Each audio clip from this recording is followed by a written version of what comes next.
Սիրելի հեռուստադիտողներ, այս թեման կհետաքրքրի հատկապես կանանց, բայց ինչու՞ միայն կանանց, կարծում եմ, որ ընտանիքի բոլոր անդամներին այս թեման կարևոր է, քանզի կնոջ առողջությունը միշտ մնում է որպես ընտանիքի առողջության գրավական։ Այսօրվա թեման վերնագրել ենք շատ գեղեցիկ կերպ՝ ժամանակակից կնոջ բազմաշերտ դերերը որպես ուժի եւ կանացիության համադրություն։ Ժամանակակից կինը եւ կին է, եւ մայր է, եւ լիդեր է, եւ լավ մասնագետ է, եւ մենք բազմիցս փորձում ենք տարբեր դերեր համատեղել մեկ անձի մեջ, բայց այս ամենի հետ պետք է չմոռանանք, որ կարեւոր է նաեւ մեր ինքնությունը, չմոռանալ մեր սեփական եսը, մեր պահանջմունքները եւ բնականաբար կարեւոր է այստեղ պահպանել մեր հոգեբանական հավասարակշռությունն ու կայունությունը։ Այս հետաքրքիր թեմայի շուրջ այսօր կլսենք կարծիք եւ լուսաբանում մեր հյուրի կողմից։ Իմ այսօրվա հյուրն է հոգեբան Թագուհի Մակարյանը, ով սիրով համաձայնել է խոսել կնոջ առհասարակ առողջության եւ հոգեբանական հավասարակշռության մասին։ Ողջույն, սիրելի Թագուհի, շնորհակալ եմ, որ այսօր այստեղ եք։ Ես նույնպես շատ կառաջարկեմ սկսել բլից հարցերից, արագ անցնենք այսպես ասած շատ կանանց ուզող հարցերի եւ հետո զրուցենք ավելի այսպես բաց տեքստով, ավելի մեկնաբանություններ տալով։ Եթե պատրաստ եք, սկսենք։ Շատ լավ։ Հնարավոր է ամեն ինչ հասցնել առանց քեզ կորցնելու։ Իհարկե ոչ, բայց կարևորներ այո, շատ կարևոր է, որ կինը ունենա իր առջև առաջնահերթություններ, այլապես անվերջ սպասումներ բավարարելը դա ինքնության կորուստ է։ Ինչ լավն էր, առաջնահերթություններ, շատ լավ։ Կատարյալ կինը իրականություն է, թե վտանգավոր միֆ։ Դա սոցիալական կոնստրուկտ է, միֆ, որովհետև մենք բավարար է լինենք իրական կին, ով կարող է լինել անզոր, ով կարող է լինել հոգնած, ով կարող է լինել երբեմն անարդյունավետ, բայց նա կա եւ նա կա անկախ իր կատարողականությունից եւ պետք է ուրախանալ դրանով։ Ինչ գեղեցիկ է, եւ իր արժեքը դրանից չի փոխվում։ Կինը պարտք ունի բոլորին գոհացնելու։ Միանշանակ ոչ, բոլորին գոհացնել, անվերջ սպասումներ բավարարել նշանակում է կորցնել եսը։ Ոչը թուլություն, թե ուժի ամենամաքուր ձևն է։ Ոչը սահման է, իսկ սահման դնելը հասունություն, իսկ հասունությունը հոգեկան առողջության հիմք։ Բարձր դիրքը հավասար է կոշտ բնավորությանը, թե սա պարզապես ստերեոտիպ մտածողություն է։ Դա ստերեոտիպ է, որովհետև մենք երկու տարբեր որակների մասին ենք խոսում, որոնք կարող են ուղղակի իրար լրացնել։ Ուժեղ կինը պակաս կանացի է։ Բնավ ոչ, որովհետև դրանք հակակշիռ չեն, դրանք տարբեր որակներ են, որոնք կարող են դարձյալ լրացնել միմյանց։ Ինքդ քեզ սիրելը շքեղություն է, թե հոգեբանական հիգիենա։ Դա անհրաժեշտություն է ու շատ լավ բառ օգտագործեցիք, դա այո, հոգեբանական հիգիենա է եւ այնպես ինչպես մենք խնամում ենք մեր մարմինը, կարեւոր է որ նույնպես խնամենք մեր հոգին, մեր հոգեկան աշխարհը եւ դա անհրաժեշտություն է, այլապես մենք կայրվենք հուզականորեն եւ չենք լինի արդյունավետ որևէ դերում։ Ինչ լավն է։ Հաջողություն արդյոք հնարավոր է առանց մեղքի զգացման։ Միանշանակ։ Մեղքի զգացումը դա պարտադրված սոցիալական ծրագրավորված երևույթ է եւ դա խոսում է նրա մասին, որ մենք սպասումներ ենք բավարարում։ Իսկ մենք կարող ենք բավարարել մեր ներքին պահանջները եւ մեր ներքին ցանկությունները, որոնք համահունչ են սպասումների հետ, որոնք կան դրսում։ Հիանալի է, եւ եթե հնարավոր է մի նախադասությամբ ժամանակակից կնոջ գլխավոր սուպեր ուժը կամ հնարավորությունը որն է։ Ժամանակակից կնոջ սուպեր ուժը, ոնց որ դուք եք ասում, այդ բազմաշերտ դերերում ներդաշնակ լինելն է եւ այդ դերերի մեջ միավորելը իր եսերը տարբեր, առանց կոնֆլիկտների։ Ինչ լավն է։ Ես հաճախ ասում եմ միացնել եւ անջատել, եւ դրա կարիքը կա, երևի թե եւ չպայքարել այդ կողմերի հետ, ուղղակի ընդունել դրանք եւ լինել տարբեր արդյունավետությամբ, թույլ տալ լինել տարբեր արդյունավետությամբ դրանցից յուրաքանչյուրի մեջ։ Շնորհակալ եմ այս մեմ գեղեցիկ ու շատ գրագետ ու բովանդակալից պատասխանների համար, կարծում եմ մենք բոլորս դրա կարիքը ունենք, հատկապես կանայք, ովքեր մշտապես վազքի մեջ են։ Շատ հաճելի է, ինձ թվում է ես մի քանի անգամ դեռ կլսեմ ձեր պատասխանները։ Դե ինչ, եկեք սկսենք, մենք խոսում ենք այն մասին, որ ժամանակակից կինը ունի բազմաթիվ դերեր, լինի դա մասնագիտական, ընտանեկան իր պարտավորություններից կամ դերերից դրդված, միտեղ մայր ենք, դուստր ենք, քույր ենք, կին ենք, օղակից ենք եւ այլն, եւ շատ դժվար է լինում երբեմն համատեղել։ Կարծես է թվում է, եթե դու քո մի կողմը մի քիչ զարգացնես եւ որպես կին մասնագետ ռեալիզացվես, կտուժի արդեն քո կանացիությունը կամ քո ընտանեկան պարտականությունները։ Այ հետաքրքիր է իմանալ ինչպիսի սովորաբար դժվարություններ, մարտահրավերներ են կանայք ունենում եւ դուք ինչպես եք աշխատում եւ խորհուրդ տալիս նման դեպքերում հաղթահարել իրավիճակը։ Գիտեք, իրականում մարտահրավերը այստեղ ոչ թե բազմաշերտ դերերի մեջ է, քանակական առումով, այլ այդ դերերի մեջ ներքին ռեսուրսների բաշխման մեջ է, որքանով ենք մենք կարողանում պահպանել, ինչպես դուք նշեցիք, այդ ներքին հավասարակշռությունը։ Երբ որ մենք խոսում ենք հոգեբանական հավասարակշռության, այդ բալանսի մասին, շատ կարևոր է, որ մենք կարողանանք կարևորել 3 կարևոր գործոն։ Ինչպես է կինը կարողանում ճանաչել եւ գիտակցել սեփական սահմանները եւ հաստատել այդ սահմանները, նաեւ իր հնարավորությունների եւ կարողությունների կոնտեքստում, որովհետեւ մենք հաճախ վերցնում ենք մեր վրա պատասխանատվության այնպիսի բեռ, որոնք իրականում կարող են մեր հնարավորություններին եւ կարողություններին չհամապատասխանել։ Եվ երկրորդ, ինչպիսի ինքնախնամք ենք իրականացնում, որքանով ենք հիշում մեզ, ինչպես ենք կարողանում կարգավորել մեր հույզերը, մեր զգացմունքները, որքանով ենք ապրումակից ինքներս մեր կարիքի հանդեպ։ Եվ երրորդ կարևոր կողմը թերևս, որ մենք հաճախ ունենք այսպիսի կարծրատիպ, որ կինը պետք է ամեն բանում լինի կատարյալ։ Իրականում ուզում եմ նորից նշել դրա մասին, որ կատարյալ կանայք չեն լինում եւ հաճախ կատարյալի ձգտումը դա մեծ ռիսկ է հուզականորեն այրվելու եւ ծանրաբեռնվելու, հետեւաբար նաեւ կորցնելու ինքնությունը, որովհետեւ լինել կատարյալ նշանակում է անվերջանալի սպասումներ բավարարել, որոնք դրսից են։ Շատ հաճախ տեսեք խոսում ենք այն մասին, որ եթե կինը բարձր պաշտոն է զբաղեցնում կամ մաքսիմալ շատ ռեալիզացված է եւ մեծ այսպես առաջադիմություն է ունեցել ոլորտում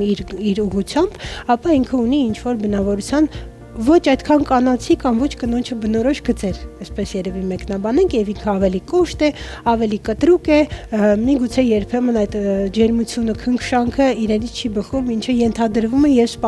սպասելի ընտանիքի անդամների կողմից։ Ինչ է կարծում այս մասին։ Դուք արդեն ասացիք, որ դա ստերեոտիպ է եւ հնարավոր է համատեղել, արդյոք նման հարցադրումներով ձեզ կանեք դիմում են։ Այո, այդ երկբևեռ մտածողությանը դիրքորոշումներին ցավոք մենք հաճախ ենք առնչվում, որ եթե ես առաջնորդ եմ, ուրեմն չեմ կարող լինել մայր, եթե ես կարիերիստ եմ, ուրեմն չեմ կարող ունենալ ընտանիք, եթե ես գեղեցիկ եմ, ուրեմն ինձ այլ կերպ կընկալեն։ Այսինքն դրանք դիրքորոշումներ են, որոնք հաճախ անդրադառնում են մեր վարքային դրսևորումների վրա։ Մի շատ հետաքրքիր բան կուզենամ նշել, որ ընդհանրապես կանացիությունը որպես մոդել, որպես երևույթ իր մեջ ներառում է շատ կարևոր որակներ հոգեբանական հարթության մեջ, այսինքն լինել էմպաթիկ, ունենալ ինտուիցիա, լինել ռեֆլեքսիվ անձ եւ կարողանալ ունենալ ճկուն մտածողություն, իսկ սրանք այնպիսի որակներ են, որոնք շատ կարևոր են առաջնորդ լինելու համար։ Հետևաբար ինչ է ստացվում, որ ինչպես դուք եք նշում այդ ուժը եւ կանացիությունը դրանք կարող են ուղղակի լրացնել։ Մենք չենք կարող լինել ուժեղ առանց նրբության, հետևաբար դա կնշանակի լինել վերահսկող, լինել կոշտ, եւ մենք չենք կարող լինել անվերջ նրբագույն առանց ուժի, դա կնշանակի ինքնազոհողություն։ Հետևաբար դրանք երկու տարբեր որակներ են, որոնք տարբեր ձևերով դրսևորվում են մեր կյանքում եւ հաճախ լրացնում են միմյանց։ Եվ կանայցությունը թուլություն չէ, եւ կարծում եմ դա մեր իրականության մեջ ամենաամրացած կարծրատիպն է, երբ որ տղամարդը ուժեղ սեռ է եւ կինը թույլ սեռ է, հետևաբար թույլ սեռին բնորոշ է կանացիությունը։ Մի տեսակ իրարամերժ համոզմունքներ են։ Ու կարծես թե այլևս այդքան ակտուալ չէ մեր օրերում, չէ՞, ինչպես ասած։ Երևի լավատեսորեն նշենք, որ դրանք կորցնում են հետ իրենց ակտուալությունը։ Իրոք, համոզիչ չեն այլևս։ Շատ հետաքրքիր բան նշեցիք, որ իրականում նույնիսկ կանացի բնորոշ այդպես ինտուիցիան եւ բոլոր այդ գծերը գեղեցիկ, որ դուք նշեցիք, կարող են օգնել հենց էլ շատ լավ լիդեր կամ առաջնորդ կամ մասնագիտության մեջ լավ ռեալիզացվելու, նույնիսկ օգնում են։ Ինչու՞ ոչ փաստենք, որ կանայք այսօր շատ լավ տնօրեններ են, ղեկավարներ են, լիդերներ են եւ հանդիսանում են մեծ ոգեշնչող, այսպես ասած, կերպարներ շատերի համար, չէ՞, որտեղ երբ որ մենք տեսնում ենք, որ կինը նաեւ զուգահեռ շատ խնամված է, հիշում է երբ պետք է նաեւ իր կանացիությունը, ինտուիցիան դրսևորի, ինձ թվում է դա մեծ միշտ հիացմունքի արժանի է։ Համաձայն եմ։ Հետաքրքիր է իմանալ հիմնականում ինչ դժվար ընտրությունների առջև է կինը կանգնում եւ հիմնականում ինչ ընտրություններ է ստիպված լինում անել կյանքի բերումով։ Գիտեք, երբ որ մենք խոսում ենք ստիպված ընտրության մասին, ուրեմն մենք վտանգում ենք ինքնությունը, որովհետեւ լավագույն ինքնաբավ եւ ներդաշնակ կնոջ կերպարը նա է, երբ որ մենք կարողանում ենք լինել համահունչ մեր ներքին արժեքների, մեր ներքին ցանկությունների եւ արտաքին սպասումների միջեւ։ Տեսեք ինչ է ստացվում, երբ որ մենք մոռանում ենք մեր ներքին արժեքները կամ անտեսում ենք մեր ցանկությունները եւ փորձում ենք միայն ականջալուր լինել սոցիալական պահանջներին, տարբեր սոցիալական դերերից եկող պահանջներին, հետեւաբար մենք վտանգում ենք մեր ինքնությունը, հետեւաբար մենք ինքնաբավ չենք եւ հետեւաբար մենք ներդաշնակ չենք։ Իսկ լավագույն բանաձևը թերևս ժամանակակից կնոջ ներդաշնակ լինելու այդ բոլոր դերերի համահունչ ռեալիզացիան է եւ ինտեգրումն է։ Դուք շատ լավ միտք ասեցիք, այ խոսքը գնում է առաջնահերթությունների մասին, որ միգուցե շատ հաճախ մենք ոչ թե պետք է մեզ դնենք այդ ստիպված ընտրության միջև ու պարտադիր ընտրություն կատարենք, այլ ուղղակի ժամանակ առ ժամանակ վերանայենք առաջնահերթությունները։ Ինչ կասեք նաեւ այդ մասին, ինչպես է կինը զգում, որ օրինակ իր եսը, իր սահմանները վտանգված են եւ ինքը պետք է ինչ-որ բան իր շուրջ վերանայի։ Շատ կարևոր հատկանիշ կա, դրան հոգեբանական լեզվով կարող ենք ասել ինքնակարգավորում կամ ռեֆլեքսիա, երբ որ մենք անդրադարձ ենք անում ինքներս մեզ եւ տեսնում ենք, դա ուղղակի երբեմն շատ տարբեր ֆիզիկական զգացումներով կարող է դրսևորվել, օրինակ քրոնիկ հոգնածությամբ, կյանքի որակի անկմամբ, անհավեսությամբ, մի տեսակ կյանքի գույները սկսում են պակասել եւ այդ ժամանակ է, որ պետք է կինը կանգ առնի եւ հարցնի ինքն իրեն, որքանով է ինքը ամուր եւ հնչեղ պահում իր ներքին ձայնը, ինչքանով է ականջալուր ինքն իր պահանջների եւ կարիքների հետ, որովհետեւ տեսեք, երբ որ մենք անverջ ականջալուր ենք այլոց կարիքների հետ, նույնիսկ սեփական ընտանիքի անդամների, մենք կորցնում ենք այն կարևոր եւ անհրաժեշտ ժամանակը, որը պետք է մեզ։ Մենք բոլորս վստահ ենք, որ մենք դատարկ դույլից չենք կարող ջուր հասցնել որևէ մեկին։ Հետևաբար այնքան կարևոր է, որ մենք կարողանանք լցնել մեր կյանքը որոշակի կարևոր ապրումներով, էմոցիաներով եւ դրանից բաժին հանենք, որովհետեւ ես կարծում եմ, որ սիրուց միայն կարելի է սեր բաժանել եւ եթե այն չկա, եւ այդ սերը սեփական անձի, սեփական եսի հանդեպ եւ դա բնավ էգոիզմ չէ եւ դա բնավ եսասիրություն չէ, բայց մենք ունենք մի տեսակ ավանդույթային նաև կարծրատիպ, որ մենք կարևոր չենք, կարևորը մեր երեխաներն են, կարևորը մեր ընտանիքն է, եւ ես շատ հաճախ եմ նույնիսկ տարբեր դասընթացների ժամանակ անդրադառնում դրան, որ իսկապես մենք դատարկ դույլից որևէ մեկին չենք կարող ջուր հասցնել։ Հետևաբար պիտի խնդրեմ ուղերձս հետևյալն է, որ կարողանանք ուղակի խնայել, խնամել մեզ, որովհետև առանց դրա մենք պարզապես հուզականորեն կայրվենք, չենք կարող լինել արդյունավետ որևէ դերում։ Թերևս նաև հիշելով, որ մեր արդյունավետությունը, մեր դերը, մեր կատարողականությունը չէ, որ կարևորում է մեզ։ Մեզ կարևորում ենք ինքներս մեզ մեր գոյությամբ։ Շատ շնորհակալ եմ, որովհետև այստեղ դուք շատ կարևոր փաստարկ բերեցիք, եթե սա կհնչի որպես մոտիվացիա մեր կանանց համար, ապա ինչու ոչ, այսինքն նույնիսկ եթե մենք շատ կանանց դեպքում, հանդիպում ենք մի, այսպես ասած, մոտեցման, որ առաջնահերթը երեխաներս են, ընտանիքս է, հետո նոր վերջին տեղում ես, նույնիսկ այս տեսակետից նայելու դեպքում կինը իրոք պիտի իր մասին հոգ տանի, որպեսզի մաքսիմալ պրոդուկտիվ թեկուզ իր երեխայի համար լինի, դրա համար ես կարծում եմ, որ նույնիսկ եթե սա է մոտիվացիան,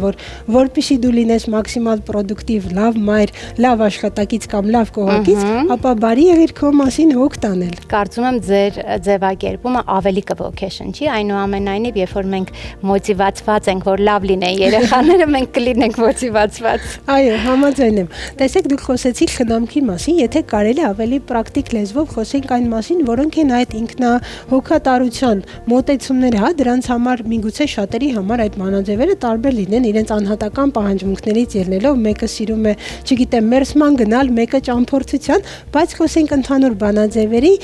ինքներս մեր մասին, դա ֆիզիկական մարմինն է, հոգեվիճակն է, մտավոր միգուցե աշխարհն է, ինչպես մեր մասին հոգ տանենք եւ ինչ բանաձևեր ու պրակտիկ հիմա խորհուրդներ կտաք կանանց։ Գիտեք, դուք շատ լավ ձևակերպեցիք, որ յուրաքանչյուրի